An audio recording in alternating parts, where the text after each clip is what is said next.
ሐዋርያው ቶማስ። በዚህ ቀን ሐዋርያው ቶማስ በመሽታ ቤት ባረዷት በአንድ ሴት ላይ ያደረገው ተአምር መታሰቢያ ነው። ነገሩ እንዲህ ነው። በአንድ ወቅት ሐዋርያው ቅዱስ ቶማስ ከሕዝቡ ጋር እንጀራ እየባረከ ሲያድል አንድ ጎልማሳ የተባረከውን እንጀራ ሊበላ ሲል እጆቹ ድርቅ ብለው ቀሩ።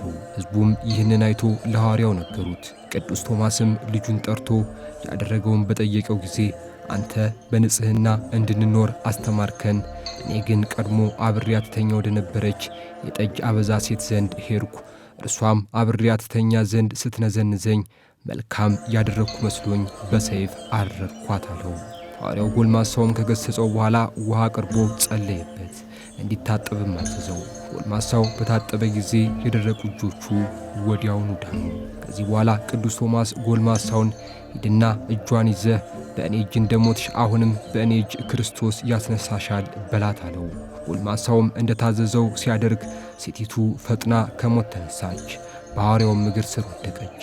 ቅዱስ ቶማስም በሕዝቡ ፊት በሞተችበት ሰዓት የት እንደነበረች ጠየቃት። እርሷም በሲኦል ያየችውን ጽኑ ሥቃይ ሁሉ ለሕዝቡ በዝርዝር መሰከረች። ሐዋርያው ቅዱስ ቶማስም ሕዝቡን እንዲህ አላቸው፣ ይህች ሴት አይታ የምትመሰክረውን ሰማችሁን?